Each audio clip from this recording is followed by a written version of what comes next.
All right, so real quick before my painter comes along here and finishes prepping this window, you can see that the past homeowner had a dog or cat or something that scratched all of this. My neighbor's dog is giving us grief. You can't see him through the screen. Yeah, it's not focusing. Anyways, so these gashes, you can skim coat that with Drydex, you can skim coat it with putty. I would ask clients first how detailed they want you to be, because this takes time, right? It doesn't take too long, but it's definitely time that you've got to account for. So anyways, yeah, all this stuff here. Since I'm renting this house, I'm not going to be too particular with it. We're just going to sand it and paint it, but that's definitely something you want to bring to a client's attention when doing an estimate. All right, so we are now on to painting the window. It's actually been painted a first coat already. So if you can see here, we've caulked all of the trim pieces to the jamb. We've even caulked the jamb to the vinyl frame. I prefer to do that. It looks a lot cleaner and mitigates the risk of clients asking you why you didn't caulk anything. So make sure you caulk it. I recommend it. So I'm going to now put a second coat on this window. So let me show you how I go about painting a window. I always prefer to go top down when I'm doing a frame. So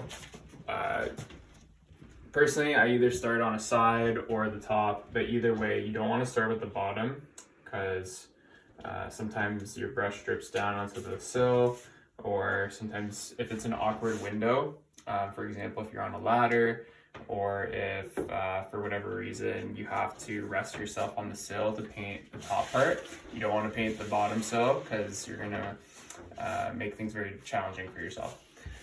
So same as cutting a wall, I just, you do your cut line about centimeter and a bit away from the thing.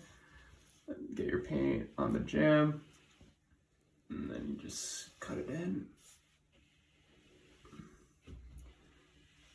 Okay, so you get your paint on the thing, on the jamb.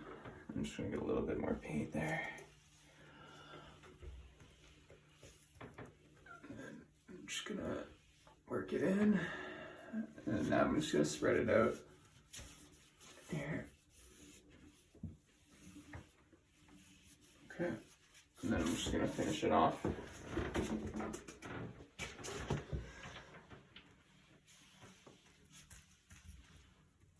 All right, so I got my paint on the jamb, and now I'm just gonna do the cut. And sometimes the paint will start to drip off your brush, so just catch it.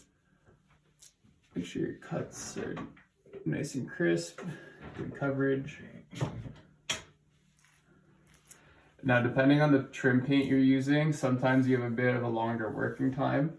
We're using the Sherwin-Williams Pro Plastic Semi-Gloss here. Amazing trim paint. The only catch is that the working time with it is not very long. So you need to make sure that you're speedy and don't leave it sitting for too long. Otherwise you'll get flashing if you try and spread it. Okay, so I've done the jamb. Now I'm going to do the trim. It's very critical that you work the paint into the spot here where the trim meets the jamb. That's one mistake that a lot of new painters make. So they don't work the paintbrush into the cracks and the crevices. So actually that's the first thing I'm doing here. So I got the paint on. I'm just gonna polish off the jamb there, so I got some paint onto the jamb, and then I worked the paint into the crack where they meet, and now I'm just gonna polish off the trim piece.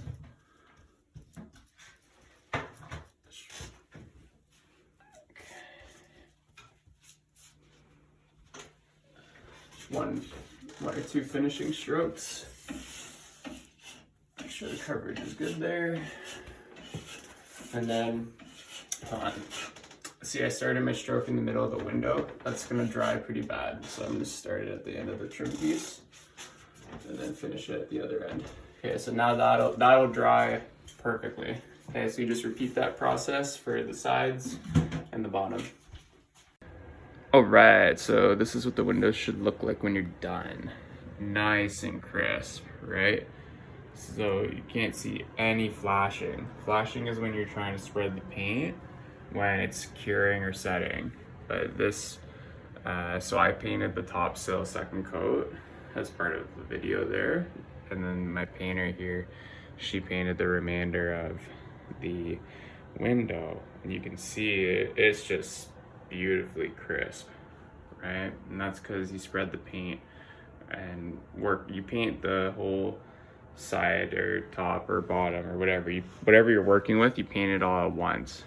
Okay, and you get in all the nooks and crannies, and that gives you a really crisp finish. And one thing we forgot to mention too is you always paint the sides of the windows when you're painting the face. So I usually paint the side, and then I paint in the nooks and crannies, and then I paint the face, and then I paint the jamb. Usually though, you can do it the other way too. So you can do the jamb and then the side. Darn curtain. And then you paint the nooks and crannies, and then you finish off with the face. Okay, and you just leave a nice smooth finish on everything, and it comes out looking really, really nice. So let me show you at a distance. I already put the curtain back up, but you get the gist. Like, it looks so much better. Thanks for watching, everyone. I hope you learned something new and gained value from that. Feel free to check us out on social media at Altona Painting on Facebook and Instagram to see some of our most recently completed projects. Also, check out our website altonapainting.com to see our full portfolio and learn more about us. If you're in the Greater Toronto area and you're looking for a painter who values quality and professionalism, hit us up. Or if you know someone who is looking for a painter, pass our name along. Lastly, thank you so much for watching, and subscribe to the channel if you want to see more instructional painting videos.